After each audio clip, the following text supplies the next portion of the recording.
नमस्कार। आकाशवाणी से प्रस्तुत है समाचार प्रभात।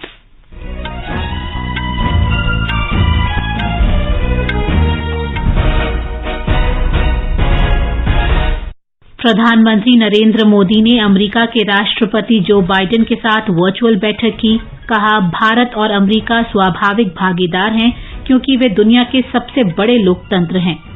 प्रधानमंत्री ने रूस यूक्रेन युद्ध पर चिंता व्यक्त की।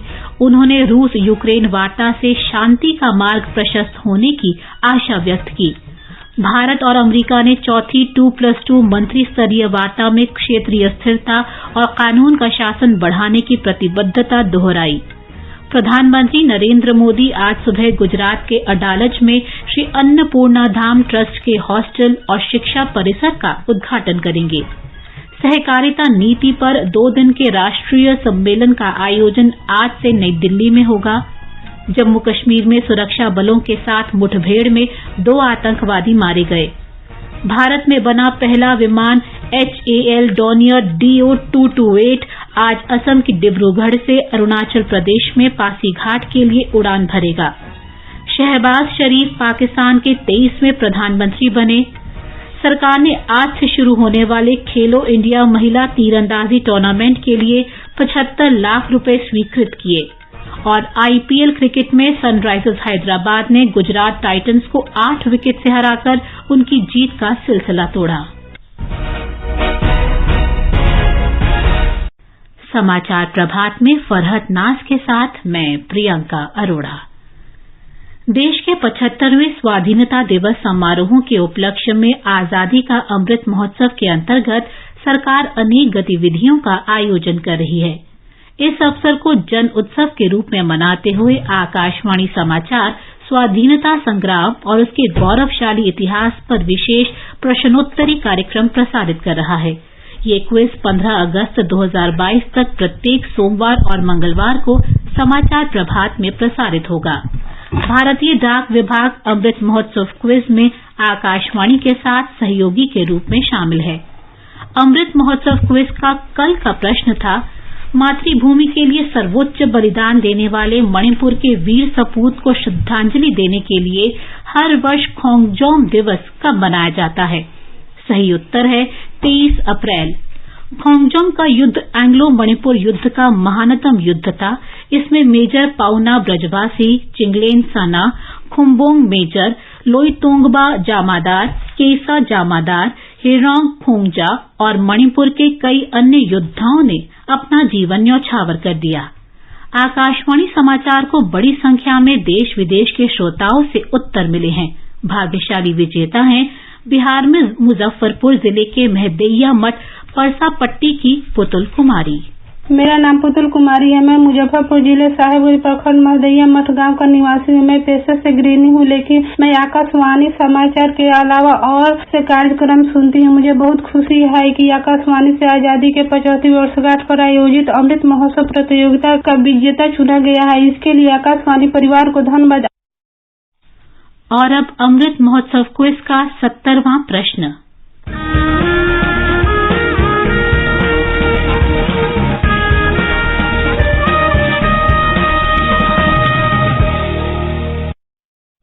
आज का प्रश्न है, उस स्वतंत्रता सेनानी का नाम बताएं जिसने फिजी में गिरमिटिया मजदूरों को संगठित किया था।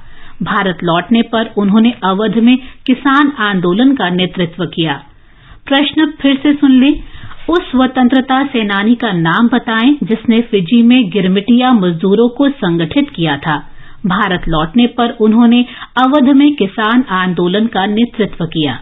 श्रोता अपने उत्तर व्हाट्सएप नंबर 8826546262 पर भेज सकते हैं या हमें इस पते पर ईमेल कर सकते हैं amritmahotsav@prasadbharati.gov.in। इसे एक बार फिर से सुन लें। व्हाट्सएप नंबर 8826546262 और ईमेल पता है amritmahotsav@prasadbharati.gov.in। एक भाग्यशाली प्रतिभागी को विजेता चुना जाएगा और कल के समाचार प्रभात में उनके नाम की घोषणा की जाएगी। विजेता को ई प्रमाण पत्र और पुरस्कार दिया जाएगा। और अब समाचार विस्तार से। प्रधानमंत्री नरेंद्र मोदी ने कहा है कि भारत और अमेरिका स्वाभाविक भागीदार हैं क्योंकि वे दुनिया के सबसे बड़े लोकतंत्र हैं। कल शाम अमेरिका के राष्ट्रपति जो बाइडेन के साथ वर्चुअल बैठक में श्री मोदी ने कहा कि ये बातचीत ऐसे समय में हो रही है जब यूक्रेन में स्थिति चिंताजनक बनी हुई है। उन्होंने कहा कि कुछ सप्ताह पहले तक 20,000 से अधिक भारतीय यूक्रेन में फंसे हुए थे और उनमें से ज्यादातर युवा विद्यार्थी थे। प्रधानमंत्री ने कहा कि भारत ने यूक्रेन में नागरिकों की सुरक्षा और उन्हें दवाएं तथा राहत सामग्री सहित निर्बाध मानवीय सहायता पहुंचाने को बहुत महत्व दिया है। हमने यूक्रेन में सिविलियन जनता की सुरक्षा और उनको मानवीय सहायता की निर्बाध आपूर्ति पर भी महत्व दिया है और जिसका अभी आपने प्रारंभ में जिक्र भी किया। हमने अपनी तरफ से दवाइयां व अन्य राहत सामग्री यूक्रेन और उनके पड़ोसी देशों को भेजी है और यूक्रेन की मांग पर हम शीघ्र ही दवाइयों का एक और कंसाइनमेंट भेज रहे हैं। श्री मोदी ने कहा कि यूक्रेन के बूचा शहर में निर्दोष नागरिकों की हाल की हत्या बहुत परेशान करने वाली है। उन्होंने कहा कि भारत इसकी निंदा करता है और निष्पक्ष जांच की मांग करता है। प्रधानमंत्री ने आशा व्यक्त की कि रूस और यूक्रेन के बीच जारी बातचीत से शांति का मार्ग प्रशस्त होगा। प्रधानमंत्री ने कहा कि उन्होंने यूक्रेन और रूस के राष्ट्रपति से कई बार फोन पर बात की और उनसे शांति की अपील की। इस पूरे घटनाक्रम के दौरान मैंने यूक्रेन और रूस दोनों के राष्ट्रपतियों से कई बार फोन पर बातचीत की। मैंने न सिर्फ शांति की अपील की बल्कि मैंने राष्ट्रपति पुतिन को यूक्रेन के राष्ट्रपति के साथ सीधी बातचीत का सुझाव भी रखा। प्रधानमंत्री ने कहा कि भारतीय संसद में यूक्रेन के बारे में विस्तृत चर्चा हुई है। श्री मोदी ने राष्ट्रपति बाइडेन की अपने कार्यकाल के आरंभ में महत्वपूर्ण नारा लोकतंत्र जन कल्याण कर सकता है देने की सराहना की। प्रधानमंत्री ने कहा कि वे श्री बाइडेन की इस बात से सहमत हैं कि दोनों देशों के बीच साझेदारी कई वैश्विक समस्याओं के समाधान में योगदान कर सकती है। अमेरिका के राष्ट्रपति जो बाइडेन ने अपनी शुरुआती टिप्पणी में कहा कि भारत और अमेरिका दो जीवंत लोकतंत्र हैं जो मजबूत और प्रगतिशील रक्षा भागीदारी साझा करते हैं। श्री बाइडेन ने कहा कि सतत परामर्श और बातचीत ये सुनिश्चित करने के लिए महत्वपूर्ण है कि भारत और अमेरिका की भागीदारी लगातार मजबूत हो रही है। Continued consultation and dialogue are key to ensuring the U.S.-Indian relationship continues to grow deeper and stronger, delivering our people and our global good that we all are seeking to manage, particularly in your part of the world. हमारे संवाददाता ने बताया है कि दोनों नेताओं ने Covid महामारी, वैश्विक आर्थिक बहाली, जलवायु गतिविधि, दक्षिण एशिया और हिंद प्रशांत क्षेत्र में हाल के घटनाक्रमों और यूक्रेन की स्थिति जैसे कई क्षेत्रीय और वैश्विक मुद्दों पर व्यापक विचार विमर्श किया। भारत और अमेरिका के बीच कल रात वाशिंगटन में चौथी 2+2 मंत्री स्तरीय वार्ता हुई। बातचीत में दोनों पक्षों ने क्षेत्रीय स्थिरता और कानून का शासन बढ़ाने की प्रतिबद्धता दोहराई। रक्षा मंत्री राजनाथ सिंह और विदेश मंत्री डॉक्टर सुब्रमण्यम जयशंकर ने भारतीय प्रतिनिधिमंडल का नेतृत्व किया। अमरीकी शिष्टमंडल का नेतृत्व वहां के विदेश मंत्री एंटनी ब्लिंकन और रक्षा मंत्री लॉयड ऑस्टिन ने किया। वार्ता के बाद मीडिया को संबोधित करते हुए रक्षा मंत्री राजनाथ सिंह ने अमेरिका के दोनों मंत्रियों और प्रतिनिधिमंडल को धन्यवाद दिया। रक्षा मंत्री ने कहा कि उन्होंने भारत के खिलाफ आतंकवाद को हथियार के रूप में इस्तेमाल किए जाने की कुछ देशों की नीति पर भी चर्चा की। उन्होंने कहा कि भारत के अंतरिक्ष विभाग और अमेरिका के रक्षा विभाग ने स्पेस सिचुएशनल अवेयरनेस समझौता पूरा कर लिया है। डिफेंस स्पेस और डिफेंस आर्टिफिशियल इंटेलिजेंस पर भी समझौता हुआ है। श्री सिंह ने कहा कि दोनों देशों ने logistics exchange memorandum of agreement सहित रक्षा, साइबर और विशेष बलों से संबंधित क्षेत्रों में सहयोग बढ़ाने के बारे में भी बात की। रक्षा मंत्री ने अमरीकी कंपनियों को रक्षा, एरोस्पेस और मेक फॉर इंडिया विश्व कार्यक्रम के लिए आमंत्रित किया। कि भारत और अमेरिका के बीच एक स्ट्रेटेजिक रिलेशनशिप है क्योंकि दोनों एक दूसरे के स्ट्रेटेजिक पार्टनर हैं और मैंने यह आग्रह किया है अमेरिका से कि अमेरिका आकर भारत में यहां पर फोकस करे विशेष रूप से को डेवलपमेंट और को प्रोडक्शन पर। यहां की जो OEMs हैं वो भारत में आए, उनका स्वागत है क्योंकि भारत में का एक निर्णय है मेक इन इंडिया और make for the world. Bharat को यदि हम सेल्फ रिलायंस बनाना चाहते हैं तो। मीडिया को संबोधित करते हुए विदेश मंत्री डॉक्टर एस जयशंकर ने कहा कि ये बैठक ऐसे समय में हुई है जब दुनिया के लोग अनेक चुनौतियों का सामना कर रहे हैं। उन्होंने कहा कि श्री ब्लिंकन के साथ ज्यादातर बातचीत यूक्रेन में जारी संघर्ष और उससे उत्पन्न स्थिति के बारे में हुई। डॉक्टर जयशंकर ने यह भी कहा कि भारत बातचीत और कूटनीति का पक्षधर है तथा हिंसा तत्काल समाप्त करना चाहता है। उन्होंने कहा कि भारत इस दिशा में उल्लेखनीय सहयोग करने के लिए तैयार है। विदेश मंत्री ने कहा कि भारत अपनी ऊर्जा सुरक्षा के लिए आवश्यक ऊर्जा रूस से खरीदता है। डॉक्टर जयशंकर ने कहा कि भारत की 1 महीने की खरीद यूरोप की 1 दिन की खरीद से कम होगी। If you are looking at energy purchases from Russia, I would suggest that your attention should be focused on Europe. We do buy some energy which is necessary for our energy security, but I suspect looking at the figures, probably our total purchases for the month would be less than what Europe does in an afternoon. So you might want to think about it. America के रक्षा मंत्री Lloyd Austin ने कहा कि राष्ट्रपति Biden Bharat के साथ मजबूत गठबंधन और भागीदारी को अधिक महत्व देते हैं। उन्होंने कहा कि अमेरिका के महत्वपूर्ण रक्षा मंचों को हासिल करना होगा क्योंकि अमेरिका भारत को हिंद प्रशांत क्षेत्र में एक महत्वपूर्ण रक्षा उत्पादक देश मानता है। Regarding missed opportunities, of course I can't say much about policy decisions that were made before my time. But what I can tell you is that President Biden truly values strong alliances and partnerships like the one that we have with India. And that's really what today is all about. It's about taking a strong relationship and making it even stronger. अमरीकी विदेश मंत्री Antony Blinken ने कहा कि ये महत्वपूर्ण है कि सभी देश, विशेष रूप से रूस से जुड़े देश, रूसी राष्ट्रपति व्लादिमीर पुतिन पर युद्ध समाप्त करने के लिए दबाव डालें। उन्होंने कहा कि भारत को यूक्रेन चुनौती से निपटने के बारे में अपने फैसले खुद करने होंगे। India is providing significant humanitarian assistance to the people of Ukraine. India has to make its own decisions about how it approaches this challenge. In our judgment, it is important that all countries, especially those with leverage, press Putin to end the war. And it's also important that democracies stand together and speak with one voice to defend the values that we share. India's relationship with Russia was developed over decades.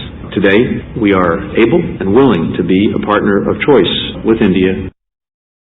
प्रधानमंत्री नरेंद्र मोदी आज सुबह 11 बजे video conference के माध्यम से गुजरात में अडलाज में Shri Annapurna Dham trust के हॉस्टल और शिक्षा परिसर का उद्घाटन करेंगे। वे इस दौरान जन सहायक ट्रस्ट के हीरामणि आरोग्य धाम का भूमि पूजन भी करेंगे। हॉस्टल और शिक्षा परिसर में 600 विद्यार्थियों के रहने और भोजन के लिए 150 कमरे हैं। अन्य सुविधाओं में गुजरात प्रदेश सेवा आयोग और संघ लोक सेवा आयोग की परीक्षाओं के लिए प्रशिक्षण केंद्र, ई पुस्तकालय, सम्मेलन कक्ष, खेल कक्ष, टेलीविजन कक्ष और विद्यार्थियों के लिए प्राथमिक स्वास्थ्य सुविधाएं शामिल हैं। सहकारिता नीति पर आज से नई दिल्ली में 2 दिन का राष्ट्रीय सम्मेलन आयोजित किया जा रहा है। केंद्रीय गृह और सहकारिता मंत्री अमित शाह सम्मेलन का उद्घाटन करेंगे। इस अवसर पर सहकारिता राज्य मंत्री बीएल वर्मा भी उपस्थित रहेंगे। इस सम्मेलन में लगभग 40 सहकारी और अन्य प्रमुख राष्ट्रीय संस्थानों के प्रमुखों के साथ केंद्र, राज्य और केंद्र शासित प्रदेशों के अधिकारी भाग लेंगे। केंद्र शासित प्रदेश जम्मू कश्मीर में कल शाम दक्षिण कश्मीर के कुलगाम जिले में सुरक्षा बलों के साथ मुठभेड़ में 2 आतंकवादी मारे गए। इनमें से एक आतंकवादी पाकिस्तान का है। एक पुलिस अधिकारी ने घटना का ब्यौरा देते हुए बताया कि आतंकवादियों की मौजूदगी के बारे में जानकारी मिलने के बाद कुलगाम के खुरबतपुरा क्षेत्र में सुरक्षा बलों ने घेराबंदी और तलाश अभियान शुरू किया। सुरक्षा बलों पर आतंकवादियों की गोलीबारी शुरू होने के बाद यह अभियान मुठभेड़ में बदल गया। भारत में बना पहला विमान HAC डोर्नियर DO-228 आज असम के डिब्रूगढ़ से अरुणाचल प्रदेश में पासीघाट के लिए उड़ान भरेगा। ये नागरिक उड्डयन संचालन के लिए देश की पहली वाणिज्यिक विमानन सेवा होगी। इस बीच पूर्वोत्तर क्षेत्र के लिए पहले उड़ान प्रशिक्षण संगठन का भी असम की लीलाबाड़ी में उद्घाटन किया जाएगा। पाकिस्तान में शहबाज शरीफ ने कल रात देश के 23वें प्रधानमंत्री के रूप में शपथ ली। उन्हें सीनेट के अध्यक्ष सादिक संजरानी ने शपथ दिलाई। इससे पहले कल संसद ने विपक्ष के संयुक्त उम्मीदवार शहबाज शरीफ को देश का नया प्रधानमंत्री चुना। पाकिस्तान मुस्लिम लीग नवाज पार्टी प्रमुख को 342 सदस्यीय नेशनल असेंबली में 174 वोट मिले। मतदान प्रक्रिया से पहले पाकिस्तान तहरीक इंसाफ के सांसदों ने विपक्षी दलों के नेतृत्व और अमरीका के खिलाफ नारे लगाते हुए नेशनल असेंबली से वॉकआउट किया। प्रधानमंत्री नरेंद्र मोदी ने मोहम्मद शहबाज शरीफ को पाकिस्तान का प्रधानमंत्री चुने जाने पर शुभकामनाएं दी हैं। यदि आप खाद्य व्यवसायी हैं तो आपके पास FSSAI का लाइसेंस होना चाहिए या आप इसके साथ पंजीकृत होने चाहिए। लाइसेंस और पंजीकरण के लिए FSSAI हेल्पलाइन नंबर 1800112100 पर कॉल करें। और अब आगे बढ़ने से पहले एक नजर मुख्य समाचारों पर। प्रधानमंत्री नरेंद्र मोदी ने अमेरिका के राष्ट्रपति जो बाइडेन के साथ वर्चुअल बैठक की। कहा, भारत और अमेरिका स्वाभाविक भागीदार हैं क्योंकि वे दुनिया के सबसे बड़े लोकतंत्र हैं। प्रधानमंत्री ने रूस यूक्रेन युद्ध पर चिंता व्यक्त की। उन्होंने रूस यूक्रेन वार्ता से शांति का मार्ग प्रशस्त होने की आशा व्यक्त की। भारत और अमेरिका ने चौथी 2+2 मंत्रिस्तरीय वार्ता में क्षेत्रीय स्थिरता और कानून का शासन बढ़ाने की प्रतिबद्धता दोहराई। प्रधानमंत्री नरेंद्र मोदी आज सुबह गुजरात के अडलज में श्री अन्नपूर्णाधाम ट्रस्ट के हॉस्टल और शिक्षा परिसर का उद्घाटन करेंगे। सहकारिता नीति पर 2 दिन के राष्ट्रीय सम्मेलन का आयोजन आज से नई दिल्ली में होगा। जम्मू कश्मीर में सुरक्षा बलों के साथ मुठभेड़ में 2 आतंकवादी मारे गए। भारत में बना पहला विमान HAL डोर्नियर DO-228 आज असम के डिब्रूगढ़ से अरुणाचल प्रदेश में पासीघाट के लिए उड़ान भरेगा। शहबाज शरीफ पाकिस्तान के 23वें प्रधानमंत्री बने। सरकार ने आज से शुरू होने वाले खेलो इंडिया महिला तीरंदाजी टूर्नामेंट के लिए 75 लाख रुपए स्वीकृत किए। और IPL क्रिकेट में सनराइजर्स हैदराबाद ने गुजरात टाइटंस को 8 विकेट से हराकर उनकी जीत का सिलसिला तोड़ा। आजादी के अमृत महोत्सव के अंतर्गत आइए अब सुनते हैं आकाशवाणी की विशेष प्रस्तुति आजादी का सफर। आजादी का अमृत महोत्सव।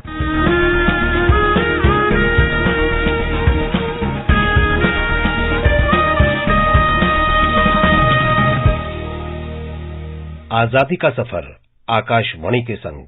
भारत का शानदार स्वाधीनता संघर्ष आधुनिक विश्व के महानतम संघर्षों में से एक है। आकाशवाणी से हम आपके लिए रोजाना ला रहे हैं इस शानदार संघर्ष की झलक। बोल भील हम रक्त ध्वजा फहरा देंगे। आज की इस कड़ी में हम याद कर रहे हैं शहीद भोलो और मोलो को। उन्होंने पूर्ववर्ती सिरोही राज्य में 1922 के भील गिरासिया आंदोलन में भाग लिया था। ब्रिटिश सेना के साथ लड़ाई के दौरान 12 अप्रैल 1922 को उन्होंने वीर गति प्राप्त की। भोलो और मोलो ने एक के आंदोलन में भाग लिया था जो सरकारी अधिकारियों द्वारा जनजातीय लोगों के उत्पीड़न का विरोध करने के लिए शुरू किया गया था। इस आंदोलन के माध्यम से अत्यधिक ऊंची राजस्व दर और सिरोही राज्य में जबरन मजदूरी के संबंध में जनजातीय लोगों की शिकायतें दूर करने की मांग की गई थी। रोहिरा के भील और चंदेल, गिरवार तथा सैवा के पड़ोसी गांवों के निवासियों ने राज्य की देनदारियों को चुकाए बिना अपने खेतों से फसल नहीं ले जाने का आदेश का उल्लंघन किया। बोल भील हम रक्त ध्वजा फहरा देंगे। जनजातीय लोगों की भीड़ एकत्र होने का समाचार सुनकर राज्य की सेना और अंग्रेजों के 200 सैनिक मेजर रिचर्ड्स के नेतृत्व में मौके पर पहुंचे और भीड़ को तितर बितर होने की चेतावनी दिए बिना ही 12 अप्रैल 1922 को गोलीबारी शुरू कर दी। अंधाधुंध गोलीबारी में भोलो, मोलो और कई अन्य गिरासिया आंदोलनकारी वीर गति को प्राप्त हुए। गोलीबारी के साथ साथ ब्रिटिश सेना ने गांव को लूटा और आग लगा दी। इन महान वीरों को हमारा नमन। हम वीर सारजाह का भी स्मरण कर रहे हैं। उन्होंने 1857 में भारत के प्रथम स्वतंत्रता संग्राम में भाग लिया था। उन्हें 1857 में आजीवन कैद की सजा दी गई। 12 अप्रैल 1859 को अंडमान द्वीप समूह में उनका निधन हो गया। भारत माँ के महान सपूत को हमारा नमन।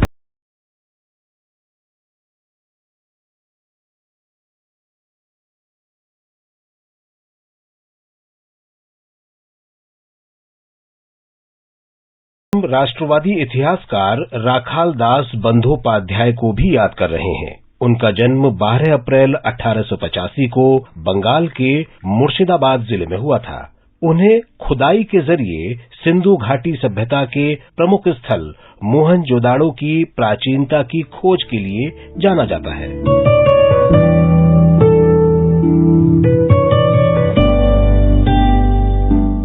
राखाल दास ने कोलकाता में भारतीय संग्रहालय, भारतीय पुरातत्व सर्वेक्षण और काशी हिंदू विश्वविद्यालय में काम किया। वे भारतीय सभ्यता के व्यापक विचार वाले राष्ट्रवादी इतिहासकार थे। प्राचीन शिलालेखों के अध्ययन और पुरालेखों के क्षेत्र में राखाल दास का योगदान अप्रतिम है। शिलालेखों और पांडुलिपियों के आधार पर बांग्ला लिपि के विकास का पता लगाने के लिए बांग्ला लिपि के उद्गम के बारे में उनका कार्य अग्रणी था।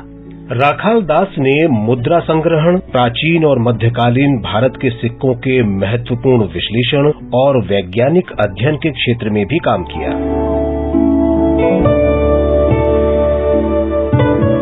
बंदोपाध्याय को मोहनजोदाड़ो में बौद्ध काल से पूर्व की कलाकृतियों की खुदाई और मोहनजोदाड़ो तथा हड़प्पा स्थलों के बीच उल्लेखनीय समानता के लिए भी जाना जाता है। उनकी खोज के कारण दोनों स्थलों की खुदाई की गई। सभ्यता के बारे में उनकी व्याख्या और विश्लेषण अनेक आलेखों और पुस्तकों में प्रकाशित हुए, जिनमें an Indian city 5000 years ago, Mohenjodaro in Bangla और मोहनजोदाड़ो अ फॉरगेटन रिपोर्ट प्रमुख है। उन्होंने कई ऐतिहासिक उपन्यास भी लिखे। राखाल दास ने प्राचीन और आरंभिक मध्यकालीन प्रतिमाओं और असम में प्राचीन इमारतों के पुरावशेषों पर भी कार्य किया तथा तेजपुर के निकट दाह पर्वतिया में मंदिर के खंडहर के दरवाजों, चौखटों की काष्ठ कला की खोज की। राखाल दास जीवन के अंत समय तक भारत के ऐतिहासिक आश्चर्यों की खोज करते रहे। 23 मई 1930 को 45 वर्ष की आयु में उनका निधन हो गया। महान राष्ट्रवादी को हमारा शत शत नमन। हो सिरमा से निजको यगमा से जहातिन चेतन आबोदी सुमला हामा से ऊनगे चेतन बंदे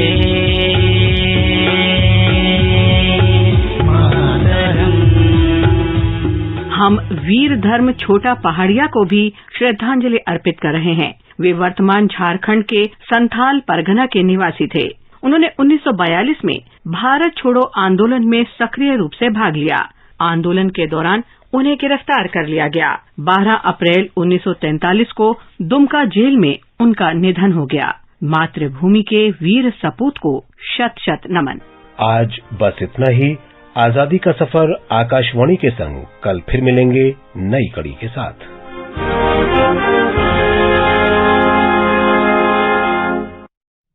और अब खेलों में भारतीय खेल प्राधिकरण ने 6 चरणों में खेलो इंडिया नेशनल रैंकिंग महिला तीरंदाजी टूर्नामेंट की मेजबानी के लिए कुल 75 लाख रुपए की राशि मंजूर की है। झारखंड में टाटा तीरंदाजी अकादमी जमशेदपुर आज से टूर्नामेंट के पहले चरण की मेजबानी कर रहा है।